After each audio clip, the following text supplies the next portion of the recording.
के महाविकास आघाड़ी के गठबंधन में गोंदिया विधानसभा क्षेत्र में कांग्रेस के पक्ष में टिकट गई है, आपने भी देखा होगा। लेकिन मेरा सवाल ये कहना है कि शिवसेना को इस बार जो कि महाविकास आघाड़ी के कोटे में टिकट मिलेंगी क्या? हमारे को 100% टिकट मिलेगी, क्योंकि 10 साल हमारे यहाँ पे शिवसेना के आमदार रहे हैं और आमदार रहने के साथ साथ आज की तारीख में शिवसेना को आप देखना शुरू कर चुके हैं बापू वार्ता न्यूज नेटवर्क। इस वक्त मैं जो कि शिवसेना कार्यालय में मौजूद हूँ और हमारे साथ में जो कि शिवसेना उद्धव बाला साहेब ठाकरे जो कि उद्धव बाला साहेब ठाकरे जी के नेतृत्व में यहाँ का जो कि नेतृत्व कर रहे गोंदिया विधानसभा क्षेत्र का, जो कि गोंदिया विधानसभा क्षेत्र के जिला प्रमुख है शिवसेना के पंकज एस यादव। आज हम इनसे जुड़ने जा रहे हैं। यादव जी, क्या बताना चाहोगे अभी जो कि हाल ही में गोंदिया जिले में आपने कई सारे ज्ञापन दिए हो और वह ज्ञापन कई सारी जो कि आपने मांगों को लेकर दिए हो, अब तक की उसके ऊपर कार्रवाई हुई है क्या? सर्वप्रथम जय महाराष्ट्र। अभी हमने इसके पहले जो ज्ञापनों के हमारे पास भरमार है, हमने आज 2 दिन बाद में हमारे कृषि के हमारे किसान भाइयों का एक उत्सव जो पोला आ रहा है, उस पोले की मैं सभी किसान भाइयों को, कृषि भाइयों को, सभी बड़ी राजाओं को शुभकामनाएं देता हूं। वैसे ही हमारे दूसरे दिन ताना पोला और जो मालवो हमारे राज्य में मनाई जाती है, उसकी भी सभी नन्हे मुन्ने बच्चों को, बच्चियों को उसकी बधाई देता हूं।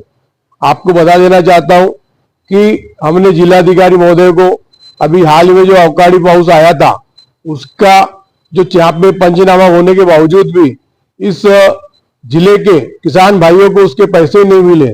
यहाँ की जो महायुति सरकार है वो बातें तो बड़ी बड़ी करती है, मगर हमारे किसान भाइयों का जो पोला जो बनाया जाएगा, आज किसान भाइयों के पास में न पैसे है, न उनकी फसली बराबर सुरक्षित हुई है, उसके पैसे सरकार ने दी। यहाँ एक बड़ी बड़ी बातें करती है सरकार, किसानों को पैसे नहीं देते, यहाँ पे कई योजना का लॉन्च करते हैं। उन्होंने किसान भाइयों की बिजली का बिल माफ करने की एक प्रस्ताव पास किया था, मगर अभी तक के उस प्रस्ताव पे हमारी सरकार ने कोई ऐसा निकाला नहीं है, कोई उसका एडवर्टाइज नहीं किए जा रहे। हमारी लाडली बहनों को 1500 रुपए देने के लिए उन्हें जितने पैसे वो दे रहे हैं हमारी बहनों को, उतने पैसे का वो ऐड कर रहे हैं। तो मेरे को बताइए, बहनों के साथ साथ इस देश को पालने वाला बड़ी राजा किसान हमारा, उसको जो उन्होंने वादा किया था, ये वादा निभा क्यों नहीं रहे? हमारी बहनों को 1500 रुपए देकर उनका एक वोट खरीदने का काम जो सरकार कर रही है, डुबावना तक कर रही है। ये साढ़े जो टाइमिंग के पहले सरकार महायुति की बनी है या पिछले टाइम में जो बनी थी, उसके मिशन में सरकार क्या सोई थी? यहाँ उन्होंने जब JNG फडणवीस यहाँ के मुख्यमंत्री थी, उन्होंने छत्रपति शिवाजी महाराज एक किसान कर्ज माफी योजना चालू की थी। उस कर्ज माफी योजना में शासन के एक जो भी कर्मचारी उसकी 1 दिन की पेमेंट काटी गई थी। जितना कर्ज हमारे किसान भाइयों पे नहीं था, उससे ज्यादा पैसे उन्होंने जमा किया था। मगर मैं एक सेवा सहकारी का अध्यक्ष भी हूँ, आज भी वो किसान भाइयों के कर्ज माफी नहीं हुई है। किसान भाइयों को क्या चूतिया बनाने का ये सरकार के नेतृत्व करने वाले बेवकूफ समझे क्या? किसान जब जागता है तो देश और कोई भी हो कांपता है। हमारे किसान भाइयों को जगाने का काम, उनको गुमराह करने का काम सरकार कर रही है।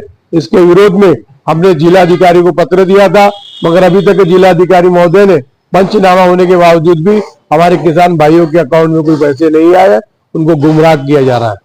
क्या बताना चाहोगे? एक सवाल करना चाहता हूँ आपसे। जैसे कि आपने कहा कि किसान इस देश का बड़ी राजा है, एक तरफ देखा जाए तो लाडली बहना जो कि 1500 रुपए मुख्यमंत्री के निधि के नेतृत्व में दिया जा रहा है और कई सारी महिलाओं को खाते में पैसे तो आ चुके हैं।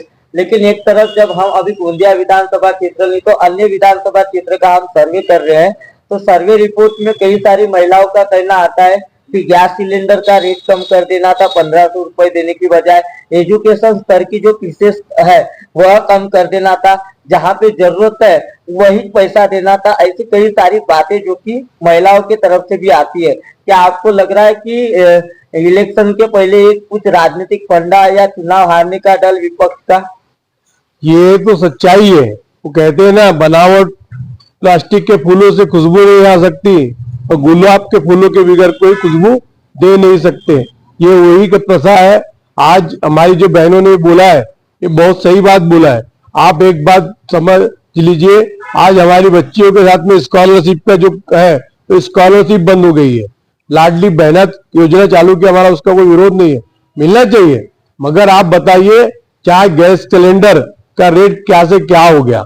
आज बच्चियां जो ग्राम पंचायत क्षेत्र हो, जिला परिषद क्षेत्र हो या नगर परिषद क्षेत्रों में, उन बच्चियों को अगर बस और ऑटो छोड़ा जाए उसका पैसा कितना लगता है, या एक माता पिता बहन अगर अपनी बच्चियों को स्कूल में छोड़ने प्राइवेट स्कूल में जाती है उसको पेट्रोल कितने रुपए का लगता है।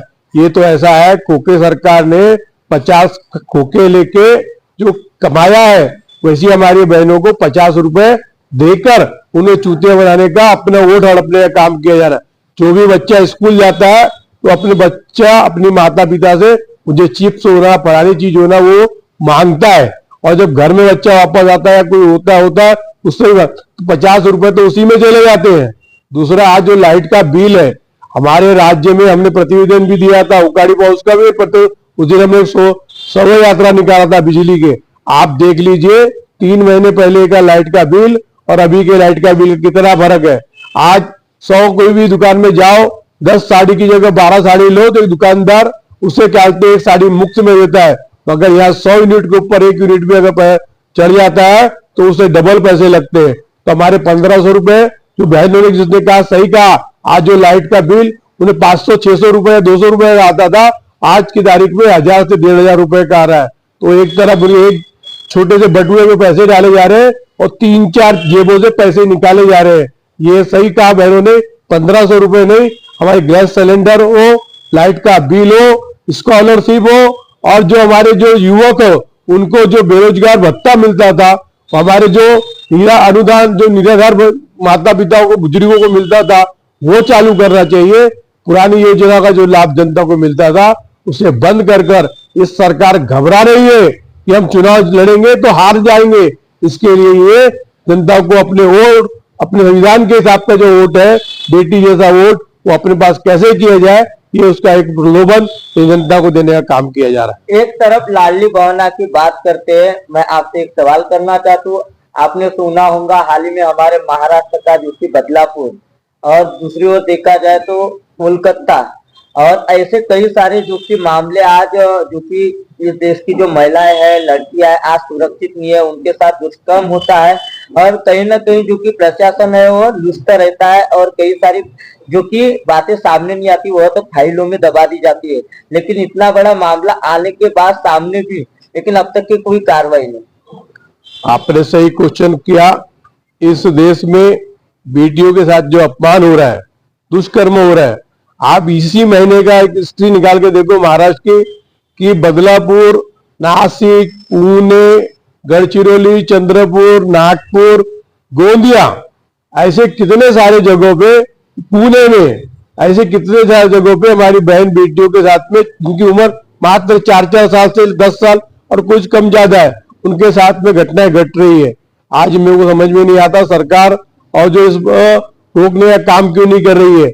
आज जैसे मणिपुर में जाने का काम सरकार भारतीय जनता पार्टी के नहीं किया, विदेश घूम के आ रहे हैं। आज कहीं पे भी घटनाएं घटती देश में या राज्य में, उसके विरोध में कार्रवाई होना चाहिए। हमारे बेटियों को जिन्होंने जीवन का एक आगे का कुछ देखा नहीं है, उनके साथ घटना हो रही है, तो आप मुझे बताओ जहां एक डॉक्टर को बनाया तो सुरक्षित रखने का कानून बन रहा है, तो हमारी बेटियों को सुरक्षित रहने का कार्य क्यों नहीं होने जा रहा है, उनके खिलाफ कानून क्यों नहीं बन रहे हैं। आज हमारी बेटियां सुरक्षित नहीं है तो हमारा देश सुरक्षित कैसे रहेगा। हमारी बच्चियों को सुरक्षित रखने की बहुत गरज है। हमारी बच्चियों को हम सुरक्षित नहीं रह सके तो हमारा देश कैसे सुरक्षित रहेगा। हमारी बेटी वही है जो इस देश में सर्वप्रथम उषा जो थी, वो कहते पीटी उषा, उसने देश में सर्वप्रथम इस चांद पे जाने का काम की थी। आज वो बेटियों के साथ में क्या दुष्कर्म हो रहे, क्या समझने की बहुत जरूरत है। ये सरकार को समझना चाहिए, नेताओं को समझना चाहिए, विरोधी पक्ष के लोगों को, कि आपके भी घर में बहु बेटियां है, सबके घर में बहु बेटियां, अपनी बेटी को सुरक्षित रखने का काम हमारे को अवश्य करना चाहिए। इसका विरोध शिवसेना ने नहीं, पूरी पार्टी, आप जितनी महिला संगठन है सब ने आकर अपनी बच्ची की सुरक्षा की बात करनी चाहिए। यही कहते हमारा शिवसेना उद्धव बाला साहब का ध्येय है। बेटी हमारी माँ है, माँ जिजाऊ, माँ रमाई, माँ सावित्रीबाई फुले, ऐसी माँ, और इस देश की दूसरे नंबर की फातिमा शेख जैसे टीचरों ने अपना बलिदान देकर इस बच्चियों को आगे बढ़ने का कार्य किया। उसकी सुरक्षा होना बहुत जरूरी है। एक सवाल करना चाहता हूँ, हमारे जो कि महापुरुषों के वजह से आज हम यहाँ पे हैं और कई सारी बातें हम उनसे सीखे हैं। हाल ही में अभी देखा जाए तो कुछ महीनों के पहले जो कि हमारे महापुरुष है शिवाजी महाराज, इनका जो कि मूर्ति का भूमि पूजन किया गया था, जो कि इस देश के प्रधानमंत्री है नरेंद्र जी मोदी। और वह जो कि मूर्ति कुछ महीनों के बाद में गिर जाती है। इससे सबसे बड़ी बात देखी जाए तो सबसे बड़ा अपमान जो कि आज महापुरुष का हो रहा है। तो आप इस पर क्या कहोगे? महाविकास आघाड़ी के नेतृत्व में कई सारे ज्ञापन दिए गए हैं और शिवसेना की ओर से भी ज्ञापन दिए गए हैं और इस बात को लेकर काफी सारे सवाल खड़े हो रहे हैं। ये देखिए, जिन महापुरुषों ने इस देश को के लिए अपना जीवन पूरा हमें दिया है, इस जीवन में हम जो आज भारत में सुरक्षित है, महापुरुषों की देन है। इस देश को एक अपना बलिदान देने वाले देन है। राज्य छत्रपति शिवाजी महाराज जैसे हमारे राजा, इनके साथ की जो 7 महीने पहले हमारे देश के प्रधानमंत्री आकर उसका कहते उद्घाटन करते हैं और 7 महीने में वो गिर जाता है। उस पुतले की कीमत आपको बता दूं तो आपको हंसी आएगी। 22 करोड़ 23 करोड़ का वो स्टेचू बनाया गया था, प्रतिमा बनाई गई थी। वो प्रतिमा 7 महीने में गिर जाती है। मुझे समझ में नहीं आता। एक और हम बोलते हैं हमारा देश एक विकसित देश बन रहा है, एक विकास हो रहा है।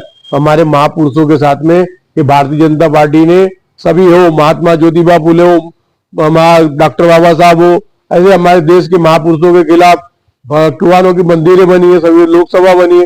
ऐसी सभी जगहों ये भ्रष्टाचार कर कर हमारे देश को, हमारे महापुरुषों को, हमारे देवताओं को और क्या सभी को अपमान करने का काम चालू है। ऐसे लोगों को इस देश में रहने का अधिकार नहीं है। हमारे जो महापुरुषों का अपमान करेंगे हम उसको सहन करने वाले नहीं। इसके लिए छत्रपति शिवाजी महाराज हमारे देवत, स्वराज्य के स्थापक, अखंड हिंदुस्तान को एक अपने स्वराज्य स्थापक करने वाले के साथ ऐसा अपमान हुआ, ये अपमान महाराष्ट्र की जनता क्या देश की जनता सहन करने वाली नहीं है। इसके न्याय के लिए और जो दोषी है उसके ऊपर कार्रवाई होना चाहिए। आज छोटी चीज में आप SIT, ED, फलानी ढिकानी सब कार्रवाई करती है, हमारे देवत के साथ अपमान हो रहा है। इसके लिए आप कोई जांच क्यों नहीं करा रहे? एक ही ठेकेदार जिसको बेचारे को प्रतिमा पहली बनाई गई है, 6 फुट की प्रतिमा के लिए उसे परवानगी दी गई है और उसकी प्रतिमा की जो साइज है ज्यादा हो गया। यहाँ के अधिकारी वर्ग क्या कर रहे हैं? यहाँ की सरकार क्या कर रही है? सरकार यही देख रही है कि हमारे को कहां से पैसा आ रहा है, कैसा भ्रष्टाचार हो रहा है, वो भ्रष्टाचार में क्या मिलने वाला है, इसके ऊपर देखने का काम उनका चालू है। यही, मगर इसका जवाब जनता भी देगी और महाराष्ट्र की जनता तो अपने देवत के अपमान को सहन नहीं करेगी। और चाहे कोई भी प्रतिमा है, कोई भी अपने जिला परिषद, कलेक्टर अधिक महोदय और नगर परिषद के सभी से कहा है कि जहां भी हमारे महापुरुषों की प्रतिमा है उनकी जांच की जाए और उनके जो प्रतिमा कब तक कैसे निर्माण की गई उसकी जांच करके हमें दिए जाए। उन प्रतिमाओं को जांच कर उन प्रतिमाओं को सुरक्षित रखने का काम करे। शिवसेना उद्धव बाळासाहेब गोंदिया जिला द्वारा जिलाधिकारी को दिए। अगर ऐसा कोई और तो ये अपमान तो सही नहीं करेगा और कोई भी अपमान हुआ तो उसके लिए शिवसेना कभी आज भी रोड पे और कल भी रोड पे उसका विरोध करेगी कि हमारे महापुरुषों का और जिन्होंने देश के लिए अपने लिए नहीं देश के लिए अपना बलिदान दिया, ऐसे महापुरुषों का अपमान सहन नहीं कर सकती। ये आपको बताना चाहता हूँ। एक गोंदिया विधानसभा क्षेत्र से जो कि शिवसेना की ओर से विधानसभा का चुनाव लड़ा जाएगा या नहीं लड़ा जाएगा, जो कि महाविकास आघाड़ी में हो। एक तरफ देखा जाए तो शरद पवार गुट तथा यहाँ पे कांग्रेस और उद्धव बाळासाहेब ठाकरे, इनके नेतृत्व में महाविकास आघाड़ी का गठबंधन है। तो क्या लगता है आपको कि आज जो कि शिवसेना सक्षम है तो गोंदिया विधानसभा क्षेत्र का चुनाव लड़ेंगी? आपको बताना चाहता हूँ, गोंदिया विधानसभा से महाविकास आघाड़ी में उद्धव अनुबाटा जो उद्धव बाळासाहेब ठाकरे शिवसेना है, गोंदिया विधानसभा चुनाव लड़ेगी। इसमें सर्वप्रथम पहले मेरा सिंगल नाम था, मगर हमारे माजी आमदार जो 10 साल तक के रमेश भाऊजी पुते जो हमारे पक्ष में आए हैं, अभी उनको भी टिकट मिल सकती है, मुझे भी मिल सकती है। ये सारी चीज का निर्णय हमारे जो पक्ष प्रमुख माननीय उद्धव बाळासाहेब जी ठाकरे वो करेंगे। चाहे महाविकास आघाड़ी का जिसको भी सहयोग करने के लिए कहा जाएगा, हम अपने नेता का आदेश का पालन करेंगे। हम अपने दोस्त शिवसैनिक के जो अपने नेता का आदेश पालन करने वाले हैं। मगर हमारे एक बात बता देना चाहता हूँ, कोई भी हमारा निष्ठावान शिवसैनिक अपने नेता के आदेश का उल्लंघन नहीं करेगा। साहब का आदेश और जो इसको भी टिकट दी जाएगी उसका पूरे तरीके से काम करेंगे और यहाँ के उम्मीदवार को विजय श्री दिलाएंगे। सवाल है कि आज तक के महाविकास आघाड़ी के गठबंधन में गोंदिया विधानसभा क्षेत्र में कांग्रेस के पक्ष में टिकट गई है, आपने भी देखा होगा, लेकिन मेरा सवाल ये कहना है कि शिवसेना को इस बार जो कि महाविकास आघाड़ी के कोटे में टिकट मिलेंगी क्या? हमारे को 100% टिकट मिलेगी, क्योंकि 10 साल हमारे यहाँ पे शिवसेना के आमदार रहे हैं और आमदार रहने के साथ साथ आज की तारीख में शिवसेना का इस जिले में और इस विधानसभा में आप बता देना चाहता हूँ, लोकसभा चुनाव में हमारे शिवसेना ने इतना काम किया कि आज जो कांग्रेस का जो उम्मीदवार जीत के आए प्रशांत जी पटोले, ये शिवसेना का इसमें बहुत बड़ा सहकार है।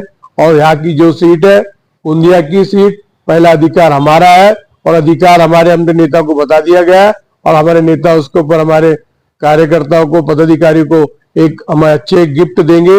यहाँ से शिवसेना उबाटा उद्धववाड़ा साहब यहाँ से लड़ेगी, ये हमें विश्वास है। और जो हमारे नेता का आदेश होगा वो हम चाहे मुझे मिले या रमेश बाबू जी कुत्ते को मिले, रमेश कुत्ते जी राजू कुत्ते इन्होंने शिवसेना ज्वाइन की है, हम सब हमारे परिवार में वापस आए और जो आदेश हमारे उद्धव साहब का होगा उस आदेश का हम सब पालन करेंगे, क्योंकि हम अपने नेता का अभी अपमान नहीं कर सकते। हमारे आदेश का जो है हम निष्ठा शिवसैनिक काम करेंगे, ये आपको बता देना चाहता हूँ। तो दर्शकों, अभी तक के जो कि हमारे साथ में शिवसेना के जिला प्रमुख पंकज यादव मौजूद थे, कई सारी बातों को लेकर आज खुलासा हुआ है। आज तक के जो कि शिवसेना की ओर से ज्ञापन दिए जा रहे थे, उस ज्ञापन के ऊपर कार्रवाई हुई या नहीं हुई, और उस ज्ञापन को लेकर जो कि पंकज यादव इन्होंने क्या कहा आपने देखा।